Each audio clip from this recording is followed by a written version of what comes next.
Well, shalom, everyone. Welcome to a live Hot Topic seminar sponsored by the Israel Bible Center and the Israel Institute of Biblical Studies. I am your host, Yeshaya Gruber, and I'm very pleased to be joined by two of my fellow faculty members, Dr. Cindy Parker and Dr. Nicholas Shazer. Nick Shazer is a professor of Hebrew Bible at Israel Bible Center. And in his own words, if I may use what you were just saying, Nick, you have an unquenchable capacity for biblical discourse. Did I get that right? Indeed. Yes, that's perfect. Yeah, I stand and by that.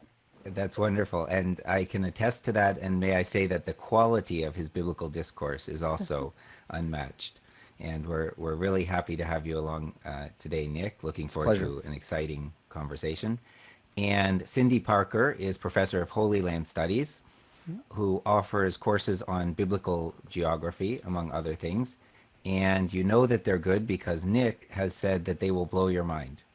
So if They will. I'll stand by that as well. That's great.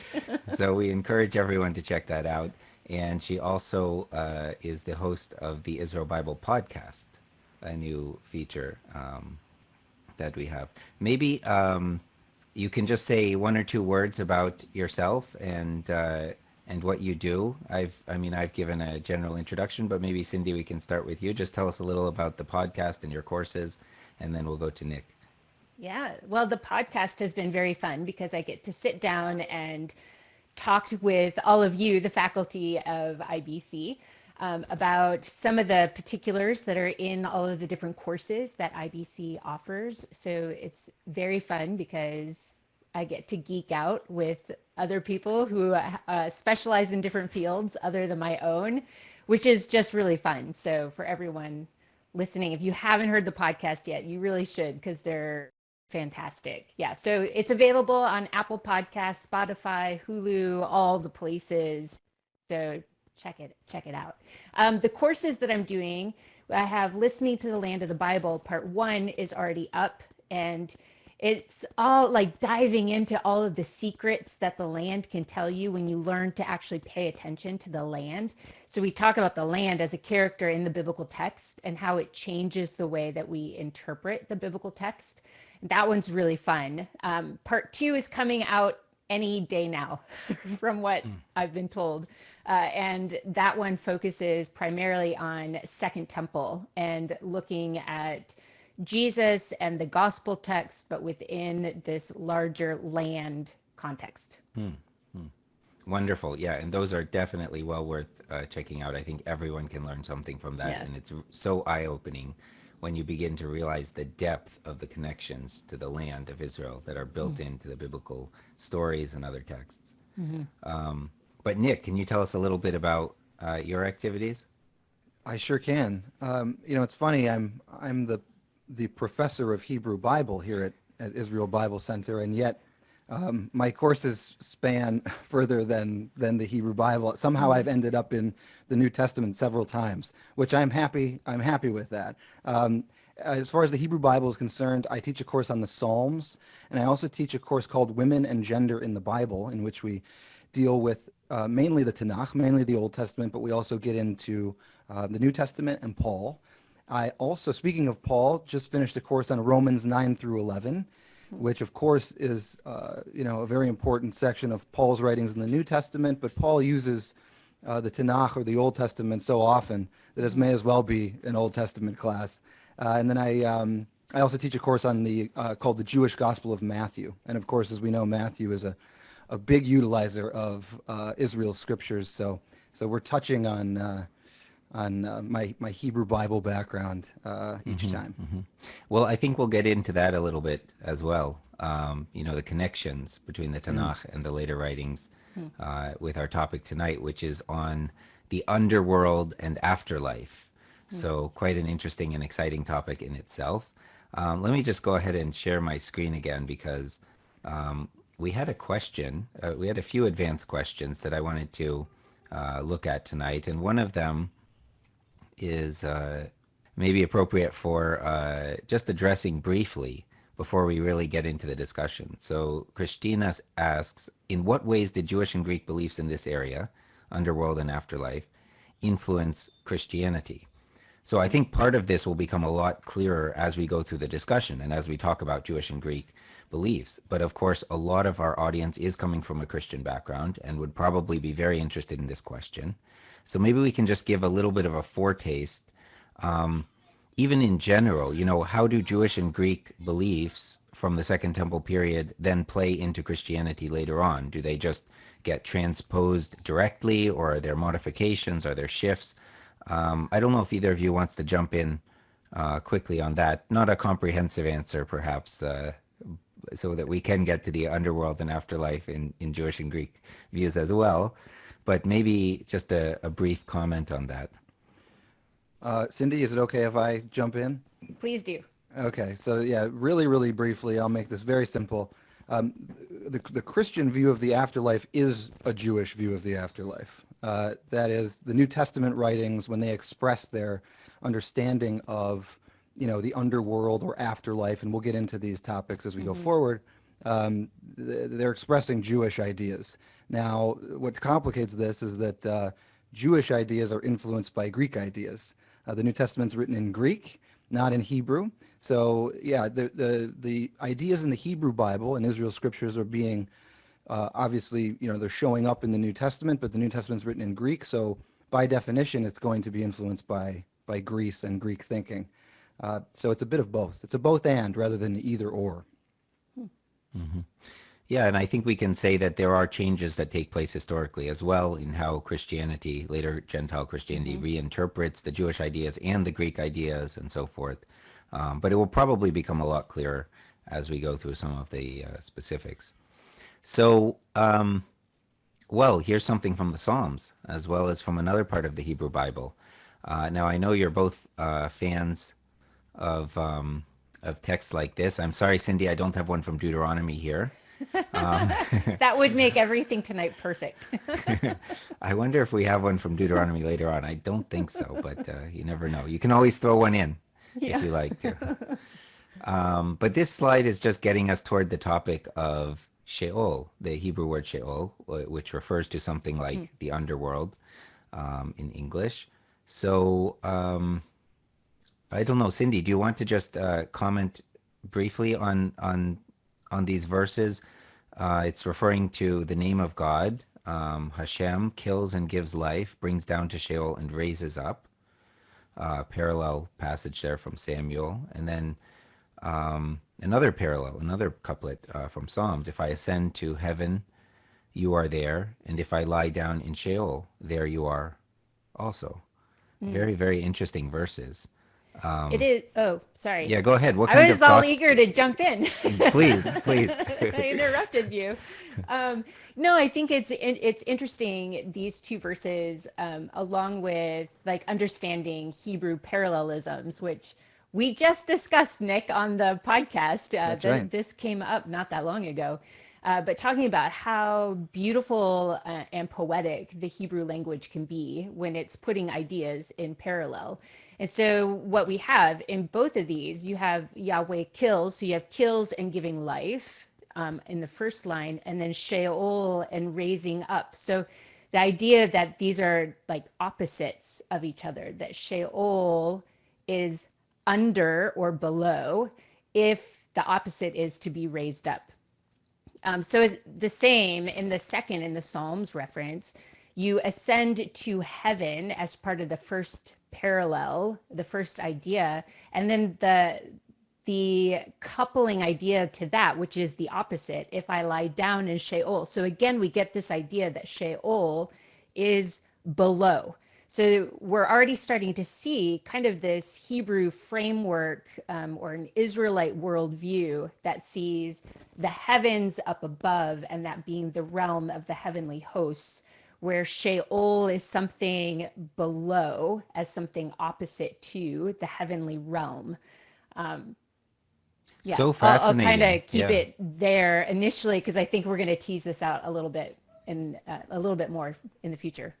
Yeah, thank you so much for that. I mean, this is such a fascinating insight. Just a couple of verses, and you can see the form of Hebrew expression and the kind of the way of thinking, the boundaries, the framework within which the thought is taking place. Nick, so isn't heaven the realm of Hashem, of the God of the Bible? So why does it say in Psalms, if I lie down in Sheol, down below, there you are? That's a great question, Shia.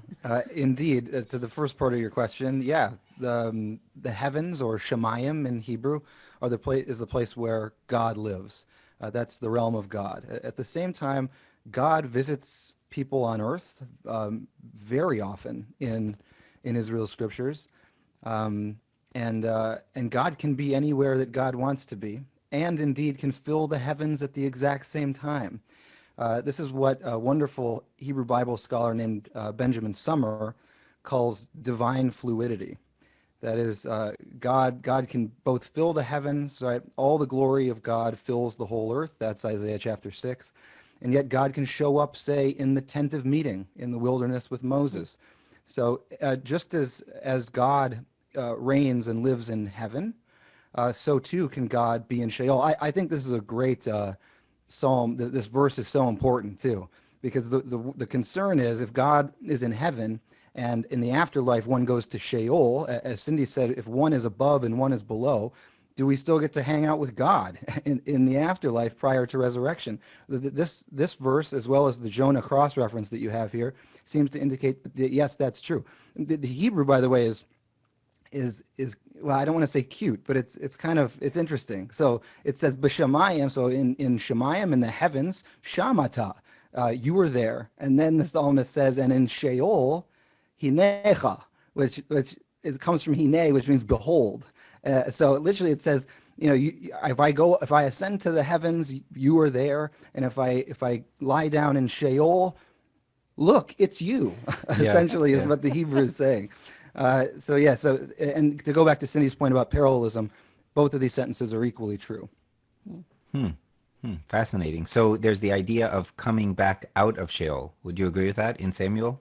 Absolutely. In fact, the later rabbis they refer to this verse quite often to talk about the reality of resurrection. That is bodily, physical resurrection from the ground. So this is Hannah's song in 1 Samuel, Right. and Hannah serves here as a kind of a prophetic utterance about the reality of being raised out of Sheol. So, but by the time of Jesus, certainly the Second Temple period, Jesus, and then later on in the Rabbinic period, the main Jewish view, although there's not only one, it's not monolithic, but the main Jewish view holds that you don't stay in Sheol forever. It's temporary, and your end goal, your telos, is to get out of there, and God's going to raise you up at the last day. And the Jonah reference is very interesting also. I mean, I put that there because Jonah, people probably know the story of being in the belly of this great fish and going down to the depths of the ocean. And he says, from Sheol I cried unto you and you heard my voice, something like that. So again, this idea of God being present there. But what did Jonah mean by Sheol? Do you think was he meaning I was basically dead, or was he meaning I went very far down physically? How do you interpret that? Yeah, so this is in Jonah chapter 2, and it's actually a psalm, really, of Jonah. It's poetry. And Jonah's praying to God from the belly of the fish. Not a whale, by the way. It's a big fish, a dag gadol. And so, yeah, it's metaphorical. Jonah's not literally in the real Sheol, which, of course, is a real post-mortem place. But Jonah may as well be in Sheol. I mean, he's in the belly of a fish. It's dark, it's dank, it's scary, I'm sure. And so, To say the least. Yeah. that's right. Jonah expresses himself in metaphorical terms, but it's another good usage of the phrase and saying, look, God can hear from Sheol and God can bring out from Sheol. Of course, the fish vomits Jonah out right after this prayer. Jonah says, "L'shuata Hashem," that salvation is the Lord's, and then immediately Jonah gets spit out of the Dag Gadol. Can I say one quick thing about the big fish before we move on? It's not Please. it's not about the underworld, but just a little Hebrew nugget for everybody, and that is, so I keep saying Dag Gadol, helpfully in English. So dog, D-A-G, is fish in Hebrew. Gadol means big, so it's a Dag Gadol that swallows Jonah. And the text says that God appoints this Dag Gadol, and that phrase is in a masculine form. That is, there's feminine and masculine forms in Hebrew, much like several other languages, and so it's a masculine form of Dag Gadol when the fish swallows Jonah. Then when Jonah is in the belly of the fish, the word dog, fish, changes from masculine to feminine, and it's now daga, that is a feminine fish. So literally what the author is telling us is that the fish has become pregnant with Jonah in her belly, and there's a gender shift there. It's subtle, but if you can read it in Hebrew, it pays off. Let me just add a footnote to that, which is to say that the Hebrew Bible is full of these types of interesting techniques, literary techniques. And you can find out a lot more about this in Dr. Shazer's courses and his articles online, and indeed in the rest of the material that we have. That's not the topic tonight, but it's well worth looking into. I mean, there's a wealth of hidden information in the way that these texts are constructed. I will go to the next slide in just a moment, but I was going to say, go ahead. I'd like to pose a question to both of you just to help frame a little bit of the larger question that we're dealing with when we're talking in the Hebrew Bible and Sheol is mentioned. For people who are coming from a Christian perspective, looking backwards towards Israelite text, Sheol can have a connotation of something awful and horrible. So I'd be curious, both of your takes on that, and like, how do we read Sheol as a negative or as a neutral kind of idea? Can I throw that out there? Yeah, I mean, that's a great question. And actually, what I was going to say just before you started was that we have a question from the audience, from Ursuline. And it's something that we'll get to maybe later on, but it's worth mentioning now. So the question is simply this: is Sheol equal to hell? Many people think it is. The answer, of course, is actually no. Hell is not the right translation in English for Sheol. Nick, why is that? Yeah, so right. Often if you get it in more traditional translations, Sheol, that word in Hebrew, Sheol, or in Greek in the New Testament, it's Hades. We can get into that as we move forward. But that sometimes is translated as hell, Hell. That is not a very good translation because we associate the English word hell with a place of punishment where you go when you die. And so to associate Sheol with that, it can be scary. But rest assured, Sheol is not hell. These are two completely different places. Sheol is the place where everyone goes when they die to await resurrection. So again, going back to Hannah's song in 1 Samuel chapter 2, you get brought down to Sheol after death, and then you're raised up to new life. So the end goal is bodily resurrection. Hell actually it comes from an Aramaic word, which is Gehenna.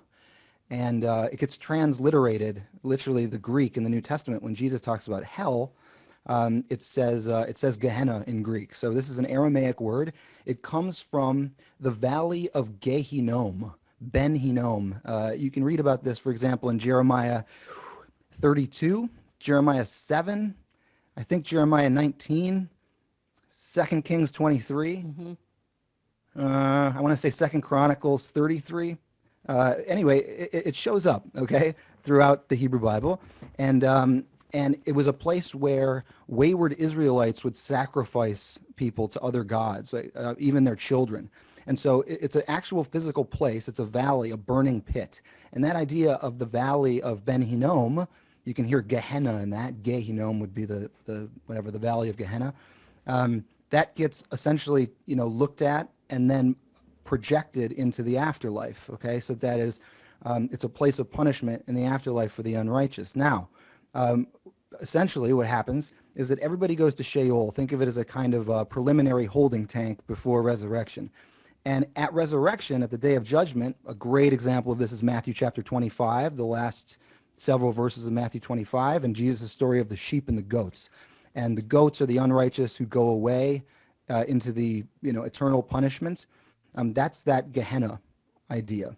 Okay, so that is Gehenna is a post-resurrection phenomenon. It essentially appears, okay, at the day of resurrection, and it's again it happens when God sort of sifts the righteous from the unrighteous. So what does that mean? It means that Gehenna is sort of laying in wait, but no one's in there right now. Okay, no one's in hell until the day of resurrection. For the time being, both the righteous and the unrighteous are in Sheol, according to Jewish thought, after death. Thank you, Nick. That's a very comprehensive answer, and that's why I asked you to explain it. I knew we'd get to the bottom of things here. No pun Yeah, intended. I should say I've written several articles. So if you all want to go to the weekly page, the weekly online magazine that we have at IsraelBibleCenter.com, and if you just type in Gehenna or hell, all of my articles on this topic will show up, and it'll reiterate a lot of what I've just said now. Fascinating. Now, I know that Cindy also wants to jump in on Gehenna. I'll come to you in a minute, Cindy. Maybe we can just explain a few of these concepts a little more thoroughly at the beginning. It's a bit of a deviation from how we plan to do this, but I think it's probably useful based on the questions that I'm getting. Now, I'll very quickly take care of one question, which asked why I say Hashem for the first word of the slide there, which in English transliteration is given as YHWH, and that's a transliteration of the Hebrew Yud He Vav He, which is up on top. So the word Yud He Vav He is the name of God. We have a course on this that I've given at Israel Bible Center, so I definitely recommend that you check that out, and it explains all such matters, including how it's written in English, how it's pronounced, how it's not pronounced, what the meaning is, what the meaning isn't, and many other theories and questions that have arisen around the name of God, which is, by the way, one of the most important, if not the most important word in the entire Hebrew Bible, but it is almost never translated. So that's food for thought. And if you think you might be interested, you want to find out a little bit more, check out the podcast I did, 2 podcasts on this subject with Cindy. So I encourage you to consult those resources, and you'll get a lot more information about the name of God there. But yeah, maybe Cindy, you could tell us a little bit more about Gehenom, which will really help, I think, entrench people's understanding about what these concepts actually are: Sheol, Gehenom, hell. And then, Nick, you were talking earlier before we started about Josephus and his view of Hades and how he explains that to his audience. So maybe you can come in with that after Cindy, and then we'll get to the specific texts that we're planning to talk about from both Jewish and Greek literature, because I think this will really lay the groundwork in a very nice way. Yeah. So, Cindy, I didn't prepare a map for you of Gehenom. I know, I'm I very was sorry. just thinking, I really need a map right now. I always need maps. Well, you can start talking. Maybe I can find one. I don't No, know. it's good. Right. So exactly as Nick was saying earlier, it's a real place. It's actually the westernmost valley that creates the city of Jerusalem. So Jerusalem up in the Judean hill country was bordered by the Kidron Valley on the eastern side and the Hinnom Valley on the western side. And the city expanded and contracted between those two valleys, depending on how strong the city was at any point in time. And yeah, so being an actual real place, it places real physical context, has a way of holding on to memories. They preserve memories. They become like memories get anchored into these places. And so exactly all the references that Nick was talking about are all of these accounts in the Hebrew Bible of the memories that are connected to the Hinnom Valley throughout Israelite history. So the sacrifice of children, it being on the outskirts of the city, kind of an area potentially that was a dumping ground. Anything outside the city walls was an area where people would dump refuse of any sort. So it's an actual real place that holds these real memories. And so by the time we're getting into the Gospels, um, I mean, obviously the Hinnom Valley is not being used that way anymore, but for the Jewish worldview, it holds those memories of when the people were very far away from acting in the way that God instructed his people to act. So the valley of the Ben Hinnom Valley then becomes a good illustration of, if you remember this place and the events that happened in this place, it is so far opposite what, for instance, the temple represents, where God and his people are in harmony with one another. So it's interesting then, if you use that framework to talk about or to reread some of the things that Jesus is saying when he mentions Gehenna. It has a very different connotation than a real like spatial aspect that Sheol does. Sheol has that underneath the whole entire world kind of idea. Gehenna, or hell, is that very specific valley. And I'll just as a fun story, just an aside. I used to live in Jerusalem, and I worked on one side of the Hinnom Valley, and I lived on the other side. And so every day I walked up and down through the Gehenna Valley. And so I used to have great fun talking to people. You know, my dad, who would always say, you know, we walked uphill both ways in the snow. I was like, yeah, but I walk through hell every day. Yeah. Yes, I was going to give that as the standard Jerusalem tour guide joke, you know, going out the Jaffa Gate. Now we're going to hell, folks. But it's actually quite pleasant nowadays. It's a nice green park. It is, yeah, it's nice. And you do kind of go uphill both ways. Well, depends, not exactly, but it depends where you're going. It's a very nice valley, worth visiting.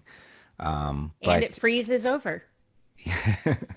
It does sometimes. And very, very interesting to see how these real places became symbolic in the mindset of the time. Now, Nick, I'm going to come to you in just a second, but I want to mention, for people asking questions, there are a lot of questions coming in, and I can't keep up with all of them. But for example, I see Carlos and maybe some others asking about whether Sheol is like purgatory. We plan to get to that a bit later on. Also, Paul is asking about Luke 16 and the beggar Lazarus. We plan to get to that later on. So just stay with us, stay tuned. Shalom, I'm here to invite you to come with us on a journey of discovery into the Jewish context and culture that will forever change the way you read and interpret the Bible. As you slowly go through our self-paced, on-demand program in Jewish studies relevant for Christians, you will gain ability to discover the original meaning of the biblical texts. You will see the nuance hidden behind our best and faithful translations, and to interpret these ancient texts in their original meaning. At Israel Bible Center, we provide you with the state-of-the-art, simple-to-use technology. This way, you can study on your own from the comfort of your own home, even towards your certificate in the Jewish context and culture. This study will strengthen your ministry as you continue to serve God. We will guide you through our large collection of crash courses by our fascinating faculty and roundtable talks with leading world scholars. Our weekly Israel Bible magazine, as well as Israel Bible podcast that focuses on the land of Israel, will assist us along the way. We believe that the Bible does not need to be rewritten, but it needs to be carefully reread. Click the link and register today to our wide variety of biblical courses.